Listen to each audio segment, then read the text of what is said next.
Madame, Monsieur, bonsoir amis sportifs, bienvenue à ce nouveau numéro de Horizon Sport sur Equinox Télévision. L'équipe de Oryx Déméa, Oryx Bélois, Oryx du Cameroun a fait honneur à la patrie en occupant une place honorable sur le podium de CAF Award.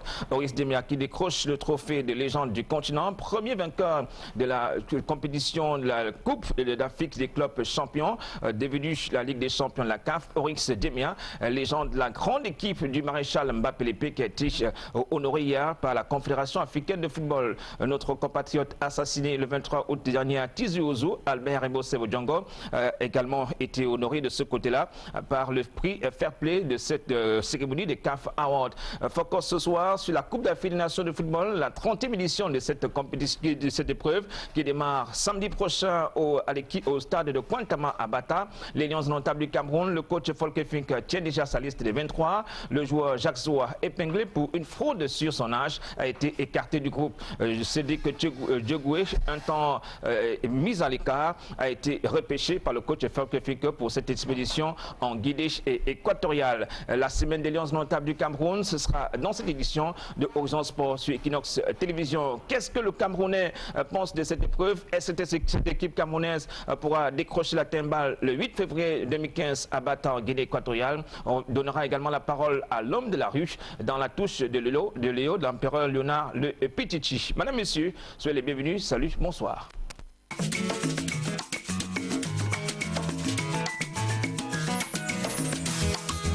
Tiens, papi, bois un verre d'eau Tanguy. C'est de l'eau minérale naturelle. Ah oui? Tu sais ça, toi? Bien sûr, maman. L'eau minérale Tanguy est inscrite à 152 mètres au cœur de la terre du Cameroun. Wow.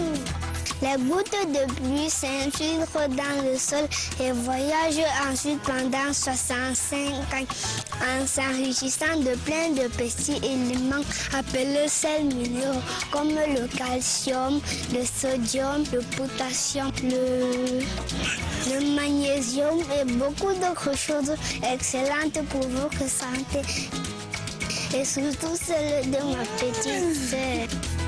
C'est pour cela que l'eau source Tanguy est la meilleure des eaux minérales.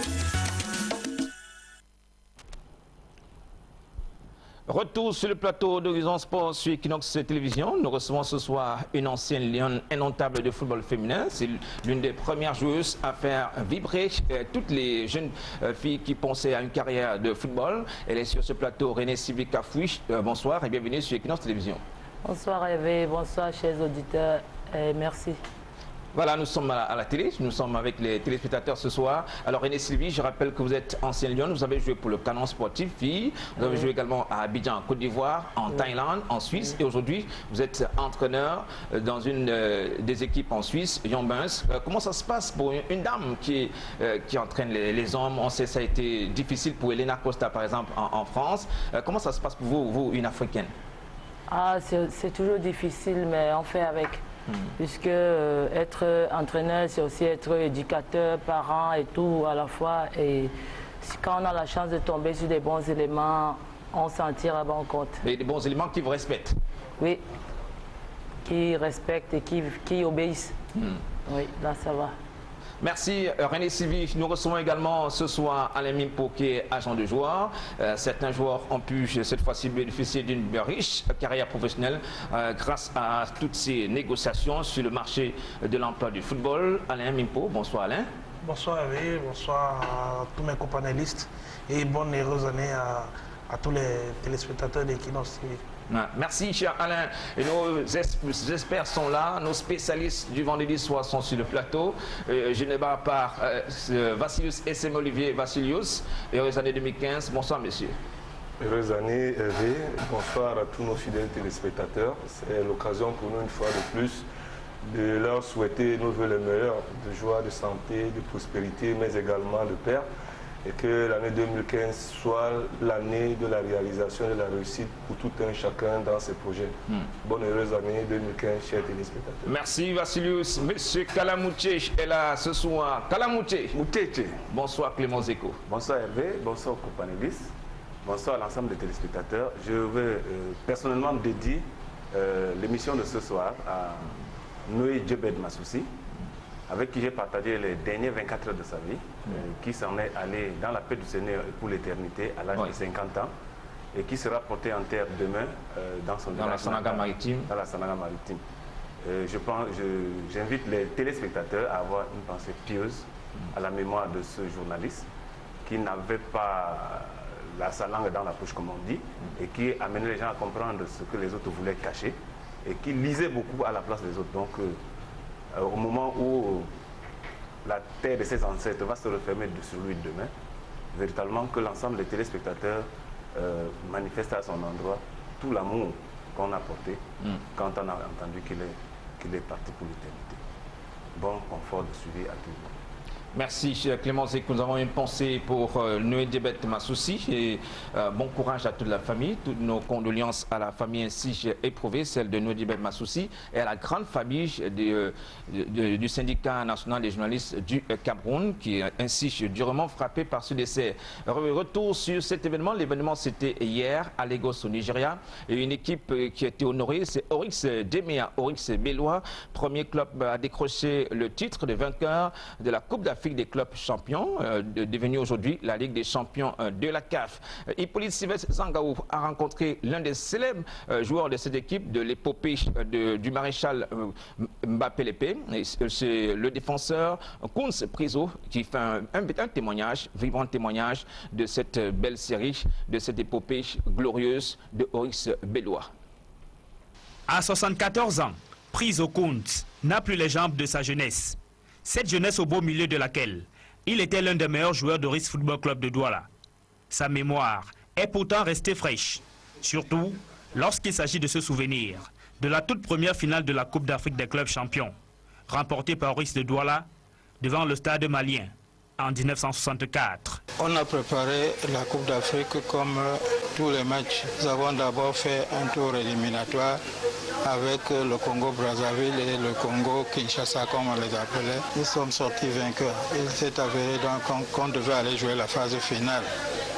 C'était un éliminatoire direct à Accra, à 2 heures du match. On n'avait même pas mangé parce qu'après l'aéroport, on est rentré à l'hôtel où on n'avait plus de place. Dès le coup d'envoi du match, affirme le défenseur central d'Oryx de Douala, le club camerounais se lance alors vers la victoire. On n'avait aucune crainte parce que nous étions sûrs que nous pouvons jouer. Ça a porté ses fruits. Je me rappelle à la mi-temps, les Ghanéens venaient nous voir comme ça et disent Camerounien, very strong, very strong. Oryx de Douala l'emporte sur le stade malien par 2-1 à Oene-Jan Stadium d'Accra, devant 30 000 spectateurs. De retour au Bercail, auréolé du titre de premier club vainqueur de la Coupe d'Afrique des clubs champions, Oryx de Douala est accueilli par tout un peuple. On est venu nous attendre, il y avait la liesse partout. On nous a mis derrière un camion qui a fait le tour de la ville. Et après, on est parti à Yaoundé où le président de la République, le président Aïdjo, nous a reçus. Isaac Baombe et Maurice Tinda, bien qu'encore jeunes à l'époque, étaient déjà de fervents supporters d'Oryx de Douala. L'Oryx est devenu le club le plus grand d'Afrique. J'avais des joueurs que j'affectionnais comme le Mokoko de Confiance, le Koum, le Mbappé Lépé, les Bélé. Oryx Demea, Oryx Bellois, alors René Sylvie, Alain Mimpo, Vassilius, Clément Zekou, qui représentent aujourd'hui ce titre pour Oryx Demea, surtout pour cette nouvelle génération des footballeurs camerounais. Moi, je dirais que c'est une grande victoire pour le peuple camerounais. C'est une preuve du progrès et de l'évolution du football au Cameroun. Et ça rend la fierté du peuple camerounais. On est fiers aujourd'hui à Alain Mimpo, cette équipe de Oryx Demea qui a montré la voie du succès, la voie de la réussite au club camerounais sur la scène continentale. Oui, vraiment, ça me fait chaud au cœur quand je vois ce reportage. Très sincèrement, beaucoup de jeunes aujourd'hui devraient se s'identifier à des papas comme ça, parce que par le passé, il n'y avait pas grand moyen, mais ils allaient défendre pas seulement Oris, ils allaient défendre le nom du Cameroun, la patrie. Vous venez de comprendre comment l'ex-joueur disait bien, on dit Camerounais, ils sont very strong. On ne disait pas Oris, on dit Camerounais, very strong. Moi, je pense que nos jeunes frères aujourd'hui, nos jeunes footballeurs, devaient un peu essayer d'emboîter le pas à ses papas et essayer de nous faire rêver comme avant, parce que ça fait un moment, on n'en a plus goûté au titre africain. Voilà. Donc, c'est ce que j'allais dire. Un exemple à suivre, Vassilius, pour la nouvelle génération, cet engagement pour la patrie, cet engagement pour son maillot, l'exemple donné par la génération de Koum, Epete, Imbouk, ça donne la chair de poule quand on parle d'Oryx aujourd'hui, Oryx Djemea. Effectivement, ça doit donner la chair de poule. Déjà, quand vous entendez Djemea, ça veut dire volonté. Djemea. Donc, quand on dit avec la volonté, on peut soulever les montagnes. Il est clair que Douala étant le berceau du football camerounais, ceux qui ont eu la chance et la particularité à l'époque de pratiquer ce football-là ont tout donné, du meilleur de ce qu'ils avaient dans les tripes.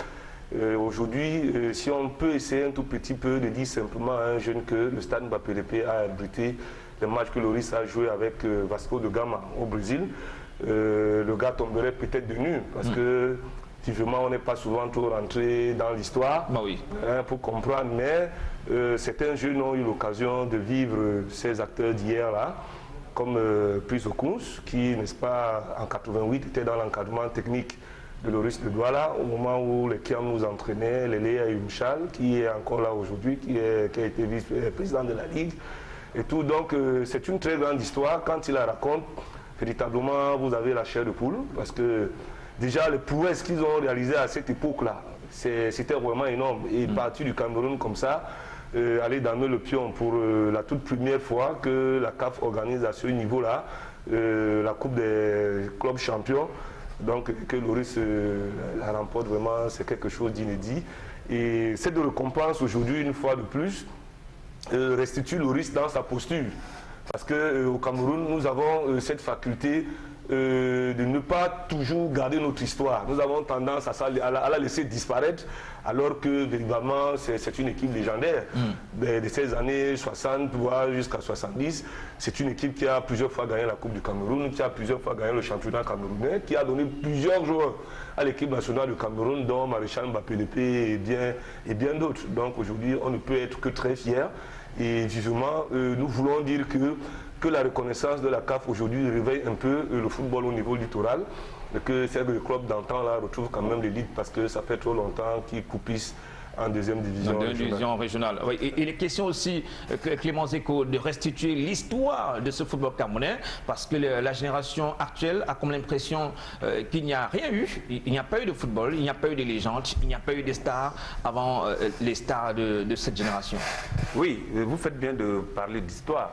Je voudrais, à l'attention de nos téléspectateurs, remuer un peu cette histoire pour dire que si aujourd'hui au Cameroun on fête le 11 février, fête de la jeunesse, c'est grâce à l'exploit de 1964 réalisé par Oryx Djemea, qui, après être allé gagner la coupe à l'étranger, revenu au Cameroun, le président Aïdjo a dit que c'est la force de la jeunesse, et à partir des années 65, on a institué le 11 février. Et depuis 1965, nous avons le 11 février tous les ans. Donc il y a des gens qui fêtent sans savoir l'origine de cette fête-là. C'est grâce à Oryx. Et une fois aussi, nous nous souvenons que le canon de Yaoundé a fait décréter ici au pays des journées fériées grâce aux exploits réalisés. Maintenant, il ne faut pas que nos footballeurs aujourd'hui oublient un tant soit peu l'histoire, et c'est ce que rappelait Vassilos, parce qu'en s'appuyant sur nos héros d'hier, on va pouvoir comprendre qu'ils ont placé la barre haute. Et il faut qu'on saute un peu plus haut pour tenir la flamme allumée. Or, il se trouve aujourd'hui qu'à chaque fois dans le recommencement, On a l'impression que nous commençons à l'endroit où les Lions d'aujourd'hui sont. Non, on ne commence pas là. Il y a une œuvre de continuité. Oui. Et maintenant, nous avons le devoir de rappeler cette histoire pour que tout le monde s'en imprègne et pour qu'on se base sur notre histoire pour pouvoir construire notre avenir. Dans cette soirée des awards, c'est vrai, Yaya Touré a décroché son 4e ballon d'or d'affilée et rejoint ainsi au palmarès de ce ballon d'or Samuel Eto'o-Fils, l'ancien capitaine des Lions notables du Cameroun. Mais on avait plusieurs footballeurs et même footballeuses camerounais nommés dans les différentes catégories, notamment la gardienne Gondom, Jackinton, Vincent Abouaka et l'équipe nationale des dames qui était également nominée dans la catégorie meilleure sélection de l'année. René Sylvie, plusieurs catégories nominées où on retrouvait des joueurs et des joueuses camerounaises. Ça veut dire qu'il y avait quand même une certaine progression sur le marché ou bien sur la place du football à l'international pour le Cameroun. Très sincèrement, je suis très fier de la prestation de nos Lions indomptables. Ça dit que c'est un travail de continuité qu'elles ont pris et qu'elles font bien. Parce que nos grandes sœurs ont commencé, nous on a continué et elles le font bien. Donc je suis vraiment très contente de ce résultat, car aujourd'hui on les voit au devant de la scène, c'est des choses qui n'existaient pas encore il y a quelques années. C'est la preuve des efforts que font ces filles et nos dirigeants. Et je suis très fier. Avec vous, nous avons commenté la prestation de ces Lions durant cette CAN en Namibie en 2014. Une place vice-championne d'Afrique, une médaille d'argent. Pour vous, qu'est-ce que ça représente aujourd'hui pour cette génération de jeunes filles? Ça représente beaucoup de volonté, beaucoup de, comment dirais-je, ça encourage la jeunesse d'aujourd'hui à pouvoir pratiquer ce sport qui, il y a encore peu de temps, on oubliait qu'il existe. Je trouve que nos jeunes sœurs font bien et c'est une bonne chose. J'imagine qu'au début, c'était pas facile pour vous. Non, très difficile. Les conditions et l'encadrement, je sais aussi que ce n'est pas très facile pour ces filles, c'est pour celles qui sont là aujourd'hui, c'est pour ça que je les incite, je les encourage à aller de l'avant et qu'elles sachent que le peuple camerounais, et puis nous les anciennes Lions, et puis tout le peuple camerounais est fier d'elles. Oui, Alémimpo qui était impatient de réagir. Oui, personnellement, par rapport à cette équipe nationale, je suis très admiratif, très fan. Comme je disais il y a quelques jours à quelqu'un, je ne sais même pas s'il y a le championnat national féminin qui existe et ces filles partent de nulle part et qui nous mènent la joie au cœur. Sincèrement, j'ai regardé ce championnat en Namibie, je l'ai suivi de bout en bout. Malheureusement, nous avons perdu sur un détail en finale, mais ces filles méritaient la place de champion. Vraiment, je leur tire un coup de chapeau, malgré le fait que leur discipline est un peu abandonnée, c'est un peu aux abois. Mais sincèrement, je suis très fier d'elles et il faudrait qu'elles continuent parce qu'elles pouvaient faire vraiment mieux. Voilà. Surtout qu'il y a une compétition qui pointe à l'horizon, le mondial au Canada. Au Canada, oui.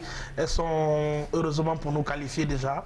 Donc on va les suivre de très près si on a la possibilité. On ira même jusque là-bas. Oui, la CAF qui a également décerné le prix Fair Play à Albert Ebossin, notre compatriote, qui a été assassiné le 23 août dernier à Tizi Ouzou en Algérie. Une affaire qui fait des gorges chaudes. Il y a un véritable match, un ping-pong entre la partie camerounaise et la partie algérienne. On va dire la CAF qui a tenu à sa promesse sur le prix Fair Play. Oui, disons que la CAF a tenu à sa promesse. Déjà, au regard des distinctions, il faut reconnaître que l'Algérie, quand même, s'en sort avec plusieurs distinctions. Ils ont eu la distinction également de la meilleure sélection. Meilleure sélection, meilleur entraîneur, meilleur club, meilleur espoir avec Brahimi. Donc, mieux était cet incident vraiment malheureux, fâcheux, du décès des Bossers. On aurait pu dire que l'année 2014, c'était l'année du football algérien. Maintenant, vous savez que le feu de phase marche toujours avec le feu neutre. Donc, le bien va toujours avec le mal et les deux sont indissociables. Donc, avec tout ce que cette nation a recueilli de bien, à la fin, il y a eu vraiment cet incident douloureux et malheureux. Mais aujourd'hui, le nom des Bossers restera à jamais gravé dans le football de par son dessert, de la manière dont les choses se sont survenue, mais également grâce à cette distinction d'aujourd'hui, qui sera une distinction qui va se perpétuer d'année en année. Alain Mipo, vous êtes agent de joueurs. Sur le marché, est-ce qu'il y a des appréhensions de la part des parents, des clubs ou alors de certains joueurs après l'incident ou alors le drame survenu en Algérie à Tizi Ouzou? Appréhension dans certains pays, non. Mais maintenant, quand on parle du Maghreb, il y a beaucoup de joueurs qui sont un peu sceptiques, pour dire vrai. Il y a beaucoup qui ne seront pas partants pour un contrat là-bas. En ce moment, il faut dire les choses telles qu'elles sont. Mais voilà. Et on ne va pas aussi dire que parce qu'Albert Ebosé a été assassiné comme tout le monde le sait, que tout le monde sera aussi assassiné comme lui. C'est un incident malheureux qui est arrivé. On ne va pas aussi dire que ça va arriver à tout le monde. Je prends aussi le cas de Grégoire Kama qui apparemment signé là-bas. Mais très sincèrement, pour l'instant, je ne vois pas trop de joueurs emballés par cette proposition. Mais comme vous savez, le football au Cameroun, ce n'est pas chose aisée. Un gamin qui veut être professionnel à tout prix. Il y en a aussi qui sont prêts à partir. Mais la plupart, en ce moment, ne sont plus d'accord. Donc peut-être qu'on va laisser 1 an, 2 ans. On va laisser un peu que l'affaire se calme et peut-être qu'ils seront bien chauds. Mais si on propose ailleurs, bien évidemment, ils sont d'accord. Mais quand on parle de l'Afrique du Nord, c'est un peu compliqué en ce moment de convaincre les gars. René Sylvie? Moi, je crois que ce n'est pas un problème des pays du Maghreb. Moi, je crois que c'est un problème de mentalité dans certains pays. Parce qu'il y a certains pays où quand le joueur est le mieux payé, c'est comme s'il portait la responsabilité de toute l'équipe parce qu'il est plus cher au club. Et quand le club perd, et ça devient autre chose, moi j'en sais quelque chose. Donc, ce n'est pas seulement au Maghreb. Je crois qu'on doit essayer de changer la mentalité de certains dirigeants de clubs dans le monde entier. Et même discipliner tout le monde, même les supporters. Je vais pas boiter le pas à Sibyl. C'est partout. Le professionnel, quand il est recruté constamment à prix d'or. L'Algérien ne sera jamais payé comme le Camerounais qui vient jouer là-bas. Donc logiquement, quand il y a une défaite, ça se porte vers lui. Mais je ne pense pas que Albert Ebosé a été assassiné par rapport à la défaite ou quoi que ce soit. Bon, il y a beaucoup de choses qui se sont dites. Il y a des non-dits. Il y a des dits et des non-dits. Donc présentement, je ne pense pas que ce soit vraiment l'heure de polémiquer encore là-dessus. J'ai eu très mal pour cette histoire parce que je connaissais personnellement le joueur et je savais ce qu'il devait suivre après ce match. Pour ceux qui ne savent pas, Albert Ebosé, après ce match, devait aller à West Ham. Donc, j'ai une pensée vraiment pour sa famille et ça me fait très mal au cœur. Voilà, merci beaucoup, messieurs. Nous allons immédiatement parler de la Coupe d'Afrique des Nations de football qui s'ouvre samedi prochain au stade de Kwantama à Bata, en Guinée équatoriale, avec comme match d'ouverture le Congo-Brazzaville qui sera face aux alliés nationaux de la Guinée équatoriale. Accusé un sérieux retard pour se rendre à Libreville au Gabon pour la dernière partie de leur mise au vert. À Libreville, ils auront droit à 2 matchs amicaux, notamment un match contre une équipe de Ligue 1 FC Mounana et les Banyana d'Afrique du Sud. Vassilius et Olivier nous donnera le vrai nom de cette équipe, ou c'est FC Mounana ou FC. C'est FC? C'est CF Mounana. CF Mounana. Centre de formation Mounana. Centre de formation. C'est une ville du Gabon, oui. Mais l'équipe elle-même elle est basée à Libreville. Oui. C'est l'une des meilleures équipes du championnat gabonais. À l'actuel, ils ont fini co-leader avec Manga Sport.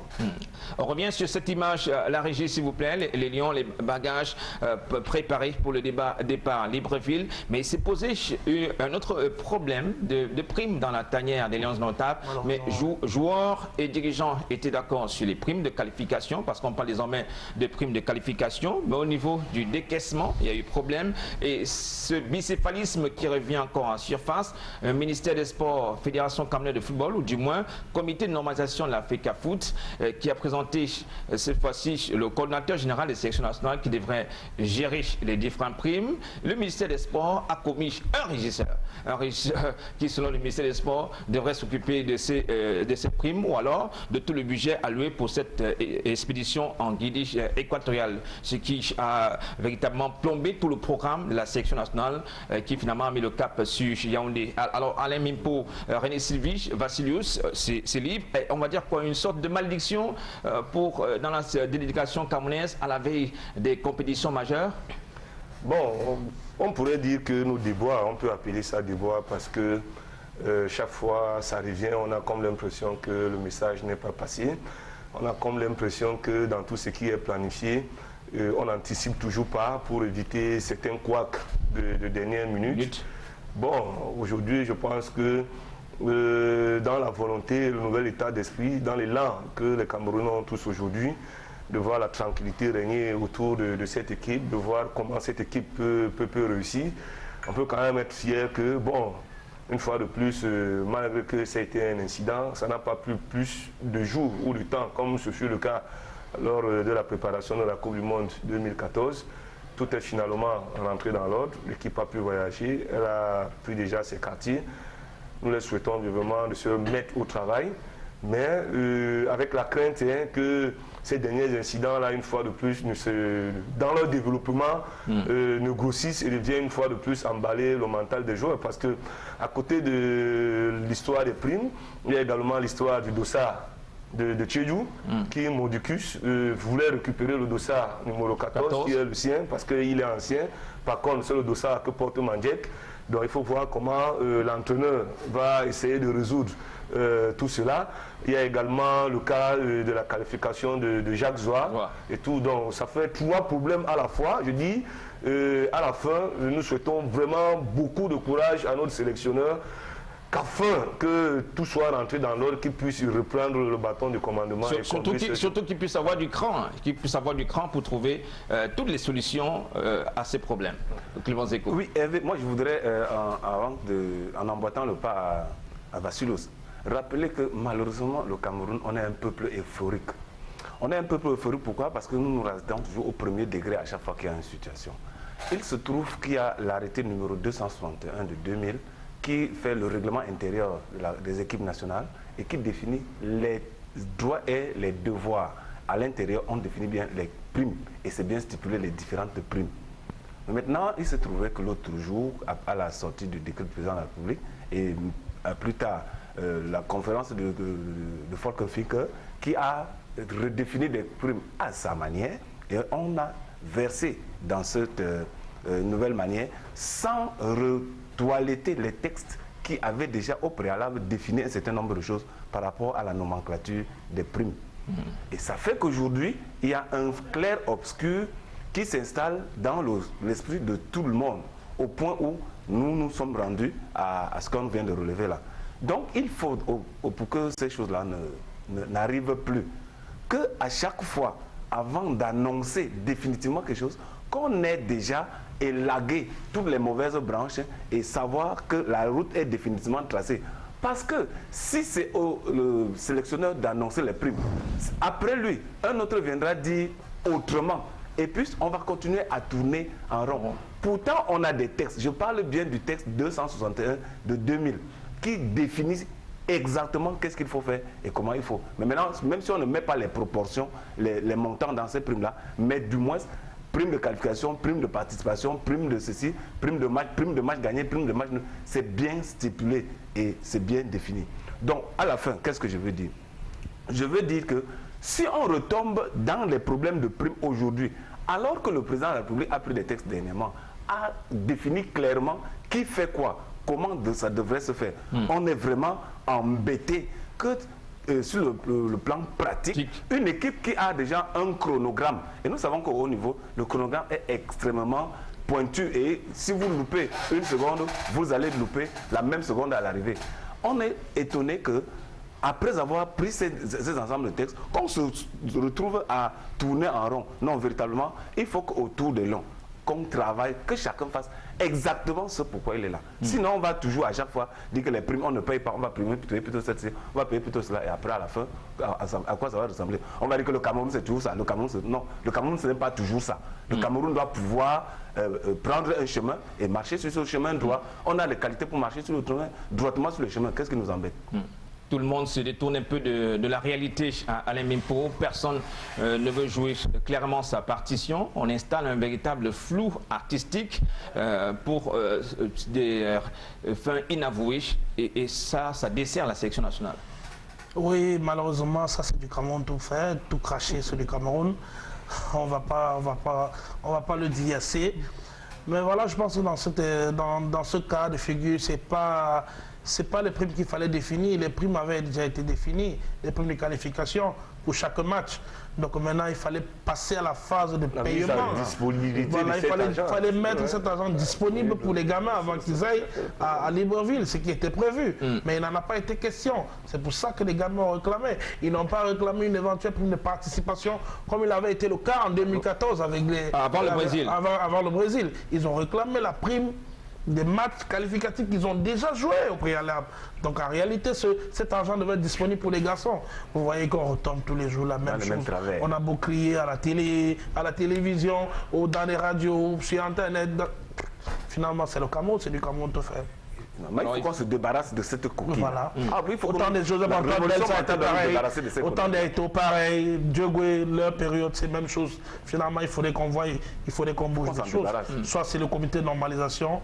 Bon, l'Afrique a foutu, je ne sais pas trop. Le ministère. Voilà, le ministère de sport. Le ministère des Finances aussi. Et voilà, aussi, ils sont mêlés. Le décaissement, pour les décaissements. La dernière fois, ils ont dû attendre minuit, l'ordre du président pour décaisser 2 milliards. Donc, eux aussi, le ministère des Finances, ils sont aussi partis pris dans cette histoire. Donc, finalement. René Sylvie, il faut bien tourner la page un jour et évoluer, retrouver l'orthodoxie de la gestion d'une sélection nationale. Oui, moi je trouve que c'est dommage que le Cameroun ne tire pas des leçons des erreurs commises. Parce que c'est une chose de faire une erreur une fois, mais c'est une autre de la répéter.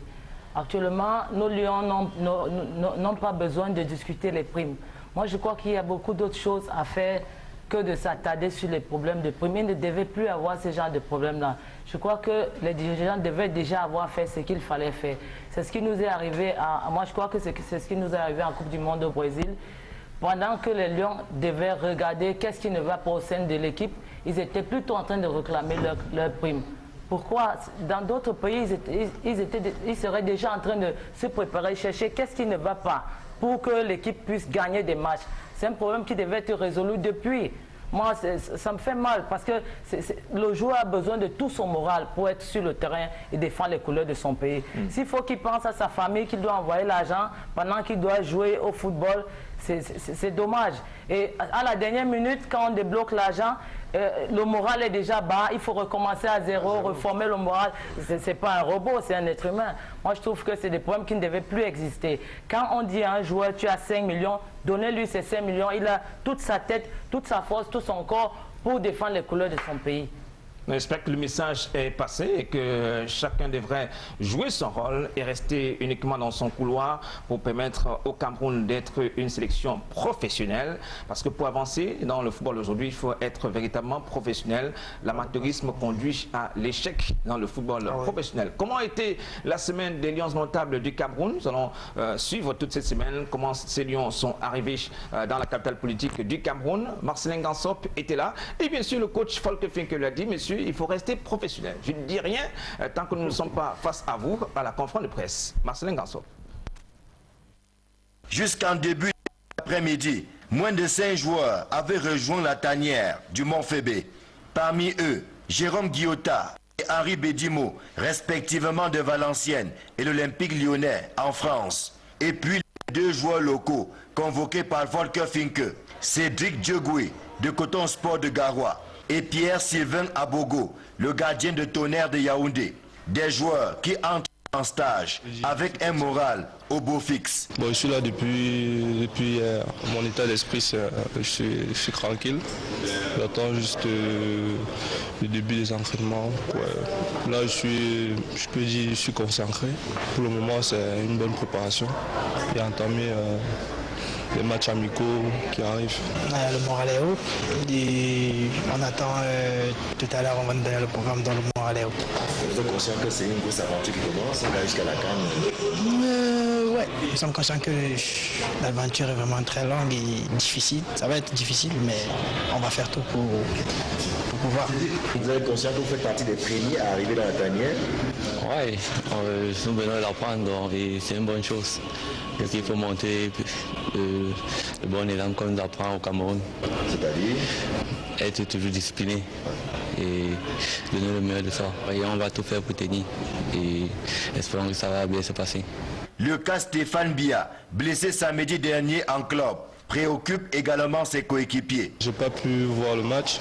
Bon, j'ai juste eu des nouvelles qu'il a été blessé. Maintenant, on attend juste les résultats des examens. Ouais, on espère. Ouais, j'espère vraiment. Nous nous sommes approchés du sélectionneur Volker Finke pour en savoir davantage sur les suites de la blessure de son capitaine. Je suis en contact avec lui. Demain, il y a une conférence de presse, c'est ça? Qu'est-ce qu'on peut retenir de Stéphane Biacoach à 12 ans? Demain, c'est demain. Malgré notre insistance, le technicien allemand a opté pour le silence, nous renvoyant systématiquement à la conférence de presse de mardi. Juste les premières sensations, ce sont les retrouvailles, comment ça se passe jusqu'ici, coach? Juste les premières sensations, comment ça se passe? Mais alors, il faut travailler professionnel, c'est demain. Français, on peut vous parler. Lorsque nous quittions la tanière du Mont-Fébé, la plupart des joueurs convoqués étaient toujours attendus. Tout laissait penser qu'ils arriveraient un peu plus tard pour un stage qui commençait effectivement mardi, avec au menu 2 séances d'entraînement et un échange avec les journalistes. C'est donc dans le calme et la tranquillité, l'hôtel Mont-Fébé de Yaoundé, que Volker Finke et ses poulains vont poser les premières pierres de leur préparation dans la perspective d'une participation honorable à la CAN 2015. Ici Emmanuel Job, Marcelin Gangsop, Equinox Télévision. Nos Lions indomptables, Marcelin Gansop et Emmanuel Diop étaient là pour faire le décompte des premières arrivées. Lundi, dans la tanière des Lions indomptables à l'hôtel Mont-Fébé, le joueur annoncé blessé dans un match entre amis dans un quartier de Yaoundé, Oyongo Bitolo Ambroise. Alors ça fait également des gorges chaudes dans la tanière des Lions indomptables. Le coach Volker Finke, dans sa sortie, donne des précisions sur le cas Oyongo Bitolo Ambroise. Nous l'écoutons. Il y a toujours des petites choses à côté. C'est vraiment quelque chose. Il y a quelqu'un qui voulait raconter une histoire. Peut-être c'est vrai, il a joué avec ses amis dans le quartier. Peut-être il voulait arrêter, c'est pourquoi il a quitté un petit peu comme un blessé. C'est pas. Mais il n'est pas blessé. Ça c'est sûr. J'ai vu ce matin, il a fait tout. Alors ce sont des petites histoires à côté, c'est pas grave. Le technicien allemand qui s'érige en protecteur de ses poulains dans la tanière des Lions indomptables du Cameroun. Trêve de bavardage, on travaille et on pense uniquement à cette compétition qui démarre dans quelques jours chez les Lions indomptables du Cameroun. Écoutons une attitude de ces Lions, notamment Eno Eyon et Henri Bedimo Samé. On vient avec un état d'esprit très relax pour commencer le travail. Donc le travail, ça commence jeudi, tout sera en bloc, tout le monde sera sérieux et puis on va avancer. On va bien se préparer pour cette compétition, tout simplement. Je pense que le mot d'ordre n'est pas au grand discours, mais au travail. On a l'impression qu'on s'est passé le mot, pas de discours, pas de commentaires, pas d'analyse dans la tanière avant, bien sûr, le juge à la Mimpo. Prudence, prudence, prudence, prudence. Ouais, bon, à la veille des grandes compétitions comme ça, je pense que le coach est formel là-dessus. Les joueurs n'ont pas vraiment le droit de faire cette déclaration à la presse ou aux médias, de peur que ça peut créer des buzz, comme on dit souvent, et faire que les gars se déconcentrent vraiment sur leur objectif. Bon, moi, je suis de la vie, il faudrait qu'ils se concentrent au maximum, qu'ils évitent pas qu'ils ne refusent pas de parler aux médias normalement, mais qu'ils parlent moins. Ouais. Parce qu'en ce moment, on a besoin. Et ça parle moins. Oui, je pense que c'est un peu professionnel à mon avis, de parler moins et de travailler plus. Parce que les Camerounais à la fin auront besoin des résultats. Clément Zeko, le secret du vestiaire, là, on essaie de maintenir ce secret du vestiaire. Oui, il faut maintenir le secret du vestiaire. Il faut parler à l'endroit qu'il faut et par la personne indiquée. C'est tout simplement. Parce que dans le commentaire des joueurs, les journalistes que vous êtes, avec vos collègues, vous pouvez tirer les verres du nez et à la fin donner un commentaire dans un sens qui n'aurait servi à personne. Ouais. Si l'argent est le nerf de la guerre, je pense que l'information en est son sang. Donc il faut vraiment savoir gérer l'information et la communication en pareille circonstance. Et du train dont ça va avec le comportement qui s'affiche avec ces joueurs-là, j'ose croire que c'est bien encadré la communication. Et maintenant, que chacun s'occupe exactement de ce qu'il a à faire. Sur le terrain, il faut cravacher très dur pour mériter sa place et porter les espoirs du club. Moi, je pense qu'en encadrant cette communication, c'est dans ce sens-là que le sélectionneur navigue. C'est pour ça qu'il y a, à mon avis, les team officers, les team press officers pour essayer de réguler et dire ce qu'il y a dans la tanière. Ce n'est pas, à mon avis, aux joueurs de dire ce qu'il y a dans la tanière.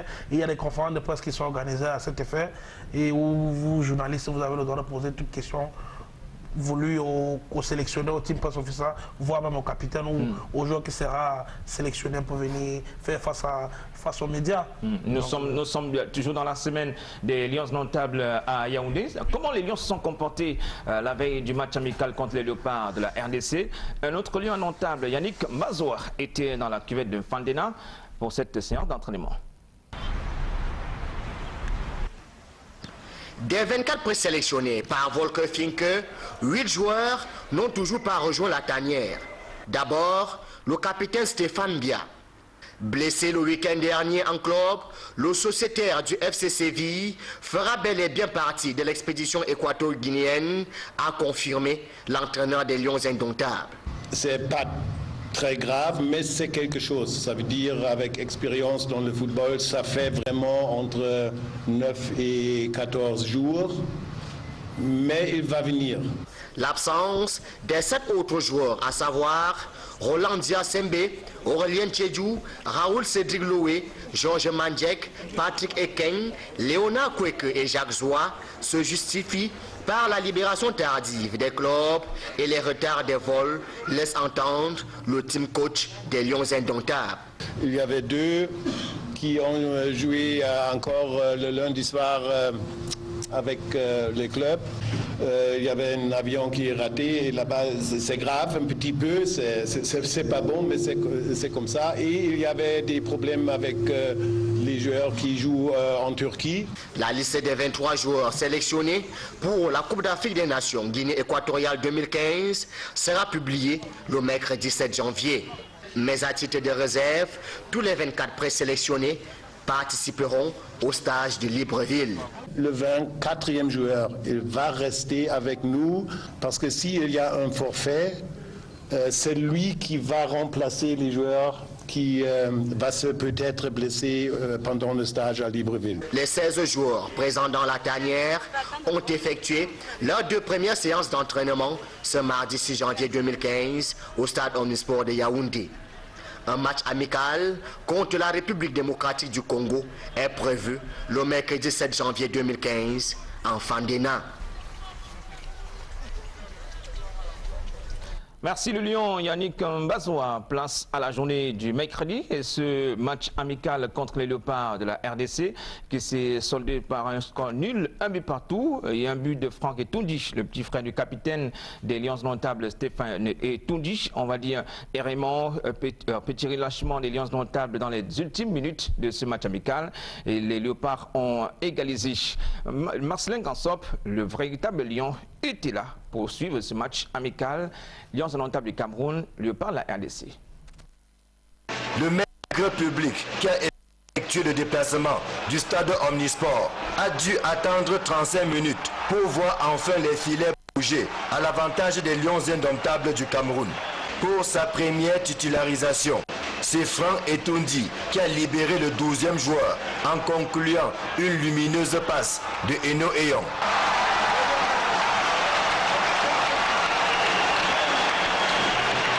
Et puis, plus rien. Si oui, une cascade de loupés jusqu'à la dernière seconde où la défense camerounaise s'est endormie, permettant aux Congolais d'arracher in extremis le nul. Un score qui attriste ceux qui avaient misé et souhaité une victoire camerounaise, ne serait que pour le moral. J'ai pas vu d'engagement. Donc même si on joue un match amical, il faut quand même l'engagement pour gagner le match. J'ai pas vu cet engagement, donc bon. Maintenant on attend que les choses commencent pour savoir si Rachid, surtout à partir de son premier match, parce que ça ne va pas être facile. Même s'il se montre optimiste pour la suite, le sélectionneur Volker Finke regrette lui aussi le manque d'attention de ses joueurs. C'est que c'est un petit peu dommage avec les derniers 10 secondes dans le match. C'est vraiment dommage un peu, mais c'est aussi quelque chose, il manque un petit peu d'expérience. Michel Karam pense qu'il est très tôt pour juger cette équipe qui était amputée de plusieurs de ses cadres. On aurait gagné aujourd'hui qu'on dirait qu'on va gagner la CAN. C'était un match de préparation. L'entraîneur a fait tourner l'effectif avec beaucoup de blessés, comme vous voyez, beaucoup de fatigue. Il faut aller graduellement y arriver au bon port, au bon moment. Mais c'est vrai aussi que prendre un but en fin de match, on aurait pu fermer et jouer le résultat. Volker Finke a effectivement fait tourner son équipe en laissant de côté Nicolas Nkoulou, Clinton Djie, Vincent Aboubakar et autres Aurélien Chedjou qui ne figuraient même pas sur la feuille de match. Et sur les 18 joueurs qui ont effectivement pris part à la rencontre, 5 seulement sont allés jusqu'au bout des 94 minutes. Sali Edgar, Oyongo Bitolo, Joseph Ondoa, Henri Bedimo et Benjamin Mukanjo. Bien que déçu par le fait que cette communion se soit terminée sans une victoire, le 12e joueur reste solide derrière son équipe. J'en veux de supporter le Cameroun et le pays et les lions indomptables. Vous croyez à cette équipe-là? Bien sûr. Elle peut aller loin à la CAN? Bien sûr. Ils sont champions de la CAN. Nous ne partons pas en Guinée pour les 6 matchs pour nous amuser. On part, on remporte nos 6 matchs et on rentre avec la victoire ici. Ça c'est bien sûr. Equinox TV nous en dira. Qu'est-ce qui me motive? C'est ma femme qui est ici. C'est elle qui me motive à faire ça. C'est pour elle. On trouve une bonne équipe de football et on trouve aussi les meilleurs supporters. Le public qui a fait le déplacement du stade Amadou Ahidjo avait certainement soif de victoire cet après-midi. Mais il va devoir se contenter d'un simple match nul en attendant le second match test contre l'Afrique du Sud dans quelques jours. Ici la cuvée de Fanena pour Equinox Télévision. Joël Essengue, Marcelin Gansop. Marcelin Gansan pour stade Amadou Ahidjo de Yaoundé. Match 1 but partout. Les Lions notamment deux autres sparring partners, les Bafana d'Afrique du Sud et le CF Mounana, premier club de première division du Côte au Gabon. Vous étiez dans la cuvette de Fandela Vassili de Cécile Olivier. Vous avez suivi en direct ce match. Un 11 de départ pratiquement expérimental, aligné par le coach Volker Finke. Quels sont les bons points et les bons et les mauvais points de ce match amical contre les Léopards? Oui, disons que le coach est directement allé à l'essentiel. Hein, parce que dans le 11 de départ, on est quasiment dans la configuration qui a terminé le match face à la Côte d'Ivoire. Le dernier match avec Loé Guiota en défense centrale. Et puis le reste, ils ont été en poste, Bedimo Oyongo, bon, Sali Mukanjo et peut-être la découverte de Tundi. Parce qu'on connaissait déjà ce que Choupo peut apporter dans l'équipe et bien évidemment... Là, il s'est retrouvé comme milieu de terrain, on l'a aligné comme milieu de terrain. Oui, Choupo-Moting, oui, mais il joue comme 2010-2009, tous les derniers matchs depuis que le sélectionneur a repris la campagne pour la qualification. Bon, disons que c'était pas nouveau, je dis l'entraîneur allait à l'essentiel. L'entame du match, vraiment, elle a été très forte. Avec des grands chevauchés de Choupo-Moting, déjà qui à la 12e minute a manqué d'ouvrir le score. Et puis quelques temps après, à la 17e minute, on a cette frappe sur la barre transversale de Tundi. Donc jusque-là, tout se passe très bien. Les Lions se sont beaucoup fait remarquer par leur attaque très incisive, mais avec un jeu beaucoup décousu. C'est-à-dire que la RDC faisait plus montre d'une maîtrise collective, d'une bonne cohésion, mais il n'était pas dangereux sur le plan offensif. On a également pu constater au niveau de la sortie de balle qu'il y a eu quand même une nouveauté dans l'animation défensive de l'équipe nationale du Cameroun. Parfois, on passait d'une défense à 4 à une défense à 3. Donc, Eyon était tout le temps amené à décrocher à la sortie de balle, ce qui nous a également fait courir quelques risques parce que chaque fois que Oyongo ou Bedimo était monté sur les flancs à la perte de balle, il était très difficile pour eux de venir en repli ou en regroupement défensif. D'ailleurs, on a pu prendre un but là-dessus, heureusement que l'assistant était vigilant. le but n'a pas été validé. Donc, mais il y a eu un but. Donc il se demande comment... Oui, il y a eu deux buts refusés sur cet aspect des choses-là. Donc je pense qu'à la première mi-temps, voilà les premières leçons qu'il faut tirer, les couvertures à l'as et puis la capacité de repli défensif des latéraux. Maintenant, en deuxième mi-temps, moi je comprends que le sélectionneur avait à cœur d'avoir une idée de tout ce qu'il a sous la main. Compte tenu du fait des arrivées tardives, il ne pouvait pas composer la meilleure équipe possible, compte tenu des blessés. Et il savait également que les 10 jours de préparation qui lui restent, ce match doit lui permettre d'avoir une idée précise du groupe qu'il a sous la main. Donc en deuxième mi-temps, il a choisi de faire tourner. Donc il a fait rentrer Bagnac et Mandjek en défense centrale, ce qui devenait une défense expérimentale. Et dans le milieu de terrain, on a pu faire voir jouer Eken et Djegoué. À ce moment, Kweke a joué comme deuxième appui, et avec Zoa qui était à la pointe. Et puis les 5 autres qui n'ont pas eu à être remplacés, que sont Salim, Kandjobedi, Mouyongo et le gardien, ont continué la partie. Mais qu'est-ce qu'on a remarqué dans cette deuxième mi-temps? Moi, je dis seulement, c'est des joueurs trop talentueux qui nous ont laissés sur notre fin. Parce que, premièrement, ils n'ont pas voulu prendre d'initiative, ils n'ont pas voulu prendre de risques. On a eu comme l'impression que chaque fois qu'ils avaient le ballon, ils cherchaient les plus anciens pour essayer de donner un certain rythme. Et dans le dernier quart d'heure, on s'est carrément rendu compte que le jeu manque de mouvement, on n'arrive pas à jouer. Bon, les joueurs n'arrivent pas à s'engager, ça peut se comprendre, peut-être ils se préservent et tout. Mais à la fin, il faut retenir de ce match que les joueurs qui ont été retenus sont tous talentueux. Il appartient au sélectionneur actuel, puisque c'est un match qui lui a donné un rendu sur la forme de chaque joueur, de savoir comment il va les agencer pour trouver l'équilibre avec ceux qui n'ont pas joué, avec le temps qui lui reste pour faire sa préparation. Clément Zeko, il y a aujourd'hui le cas de quelques joueurs, 4 blessés. Nicolas Nkoulou qui est blessé, le capitaine Stéphane Bia qui a entre 10 et 15 jours d'indisponibilité. C'est vrai, il était déjà suspendu pour le premier match de cette Coupe d'Afrique des Nations de football.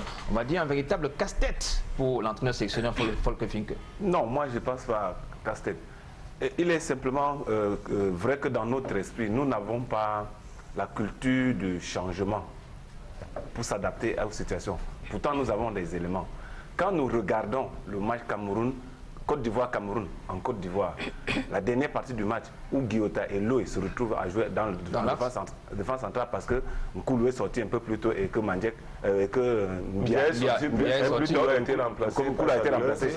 Ça fait que à cet instant-là, il y a déjà Loé qui était au milieu de terrain qui se repositionne à l'axe à côté de Guiota. Et le rendu sur ce match-là, pour moi, a été satisfaisant. Nous avons la peau dure, pourquoi? Regardons comment, à chaque fois qu'il faut changer dans notre axe un certain nombre de joueurs, on est un peu frileux. Souvenons-nous de comment Zombahanar arrive. Souvenons-nous comment Motomo arrive. Souvenons-nous un peu comment Nkoulou même arrive. Souvenons-nous, à chaque fois, il y a déjà des tauliers en place, mais pour des raisons, soit de blessure, soit d'indisponibilité, on a peur de mettre les doublures. Et c'est plus tard qu'on se rend compte que ces doublures-là ont de la valeur. Et ne nous faisons pas peur. Nous nous faisons peur tout seuls. C'est vrai, dans notre esprit, quand on a un Nkoulou aujourd'hui et peut-être un Bia à l'axe, on est un peu plus tranquille. Mais les autres peuvent faire autant.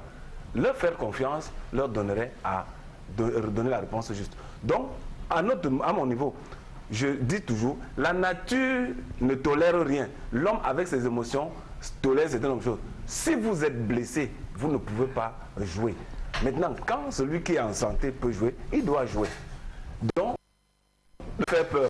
Et dans cette équipe en reconstruction, moi, ça ne me ferait pas mal de mettre même la première défense qu'on a eue contre la RDC l'autre jour en match amical. Simplement pourquoi? Nous sommes en train de poser les balises d'une équipe qui va être très forte. Et cette équipe a le potentiel.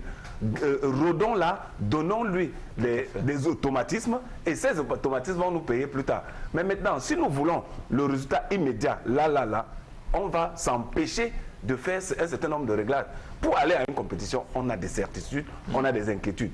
Et les certitudes que nous avons aujourd'hui, c'est que l'équipe a du talent, a de la qualité. Maintenant, c'est mettre ensemble un certain nombre de joueurs pour pouvoir faire produire le jeu. Ne soyons pas frileux.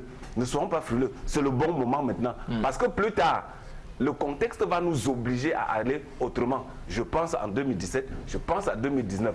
Le contexte nous obligera à aller autrement. Mais pour le moment, soyons expérimentaux et gardons à nous cette façon de faire pour voir qu'est-ce que ça peut donner. Dans cette compétition, Alain Mimpo, certains joueurs seront à leur première participation à une compétition majeure et ils veulent déflorer leur palmarès dans une compétition. Ce sera une source de motivation pour ces jeunes.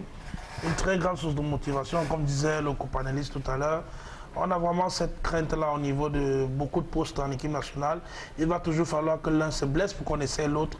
Mais c'est très sincèrement, je peux vous rassurer que l'équipe nationale est bourrée de talents. Ces gamins qui ont été appelés à l'équipe nationale, l'un comme l'autre, chacun peut jouer au poste de l'autre. Donc je ne pense pas qu'il y ait un qui valent mieux que l'autre. C'est des garçons forts et c'est des garçons qui peuvent vraiment faire l'affaire. Donc, comme ces garçons, ils ont faim, il y a beaucoup qui n'ont même pas 5 à 10 sélections dans cette équipe. Ils ont faim. Si on leur donne l'opportunité de montrer ce qu'ils valent dans cette compétition, je sais qu'ils feront vraiment l'affaire. Donc, à mon avis, le sélectionneur ne perdra rien à jeter beaucoup de jeunes. Et c'est des jeunes lourds qui ont des dents longs, très longs, et qui feront vraiment la fierté de la patrie. Je sais qu'ils vont le faire. Oui, Vassilios. Oui, effectivement. Moi, je dis que ça a été une rencontre amicale. C'est vrai que beaucoup de spectateurs ne peuvent pas se mettre dans la peau de l'entraîneur, mais il était important pour l'entraîneur d'avoir une idée sur le groupe. Je pense que c'est ce qu'il a fait. Ceux qui n'ont pas pu jouer, les blessés, les retardataires, ceux qu'il a laissés au repos, il les connaît déjà. Donc il était de bon ton qu'on découvre des garçons comme les Bagnac, les garçons comme les Ekeng, qui, n'est-ce pas, ont montré beaucoup de qualité, des garçons comme Tundi, et je le disais, malgré leurs prestations un peu ternes, mais à tous les minutes du match, les gars portaient le danger. Surtout du côté de Oyongo Bitulo, que tout le monde a déclaré comme étant blessé. Mais il est celui qui a véritablement soulevé les foules. Là-bas, il a eu une intense activité. Une intense activité. C'est un vrai les gars ont loupé pas mal d'occasions de but. Bon. L'impression que ça nous laisse que, bon, ils ont eu cette pédale douce là parce qu'il y avait de la place pour maintenir un rythme, pour donner un temps soit peu. Mais comme on dit, vous avez suivi Volker Fink, il a dit dommage. Dommage qu'il y avait de la place pour faire mieux que ça, mais l'essentiel est là. Bon, le goleador Roger Mila pense qu'il n'y a pas eu assez d'engagement. Bon, la réponse peut également être qu'un jour d'entraînement seulement, devant une équipe qui est là sur les bases depuis et qui s'est déjà entraîné plus que vous, en sachant que le lendemain vous voyagez, il faut véritablement déjà découvrir, même si c'est un match amical, et montrer à l'entraîneur ce qu'on peut apporter. Par exemple, si je peux m'attarder sur Bagnac, dans les gradins, tout le monde donnait l'impression que c'est un gringalet, il est un chétif, il ne peut pas véritablement aller au duel. Mais il sait compenser. Oui, il ne peut pas être agressif, mais le gars compense tout cela avec sa lecture de jeu et avec sa technique. Son intelligence. Et son intelligence. Donc voilà, qu'on les laisse travailler. Et si on est sur la reconstruction, qu'on pense quand même qu'en reconstruisant, on peut faire du bon résultat, mais vraiment.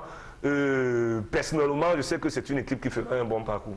René Sivikafoui, une équipe des Lions Notables, une équipe flamboyante durant cette période des éliminatoires pour la CAN Guinée équatoriale 2015. Vous, qu'est-ce que vous entrevoyez pour cette compétition? C'est vrai, c'est une compétition une compétition majeure. Les joueurs auront une grosse pression après cette première étape des éliminatoires.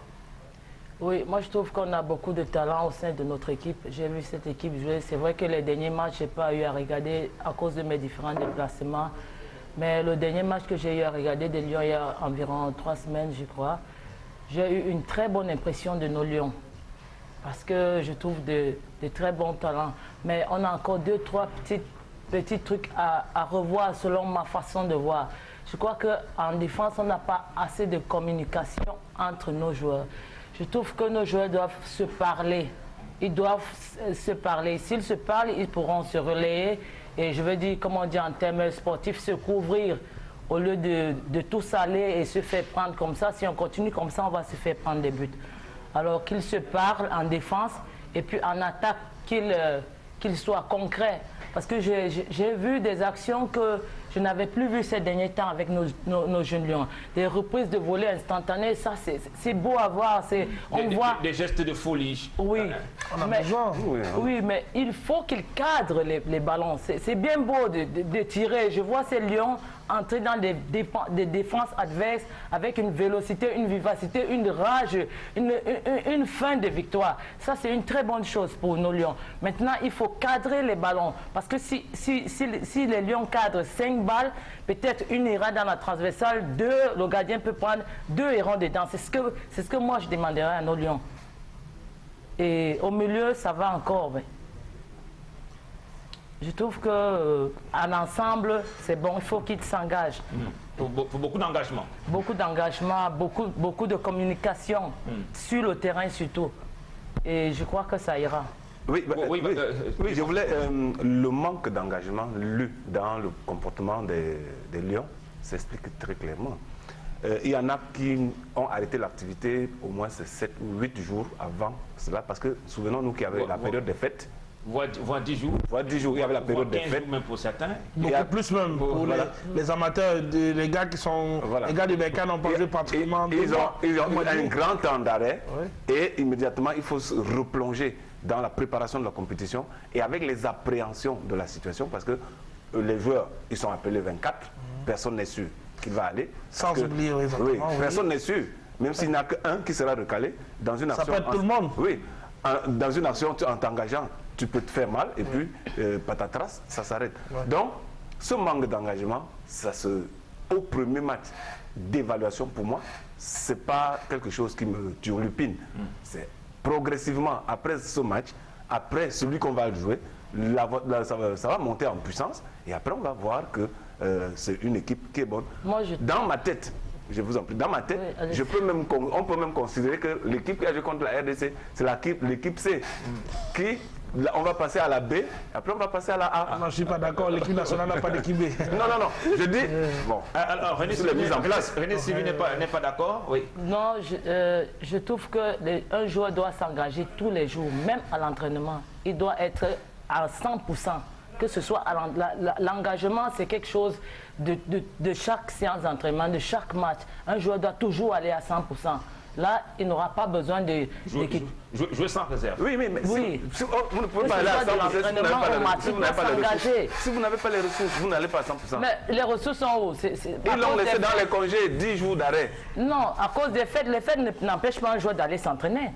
Il va fêter quoi? Alors qu'il y a une grande compétition en vue. Non, mais pas seulement les fêtes, il y a beaucoup qui sont en congé. Oyongo Bitolo, il n'a pas joué depuis.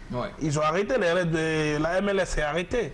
Donc ça fait plus de 3 semaines. Thierry Henry, il a arrêté quand? C'était le dernier match de Oyongo Bitolo, il n'a plus joué. Il y a 2 gars qui n'ont pas joué depuis la fin du championnat. Il y a les gars qui sont en France. Après la trêve, ils sont revenus directement au Cameroun.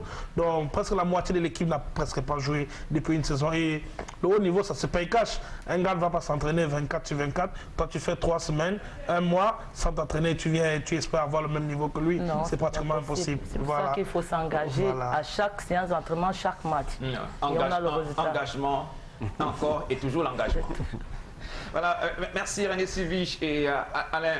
Écoutons à présent l'homme de la rue. Qu'est-ce qu'il pense de cette sélection nationale, ses ambitions pour les Lions indomptables du Cameroun? L'empereur Lionel Pichichi était dans les rues de la cité capitale économique du Douala. Voici la touche de Léo.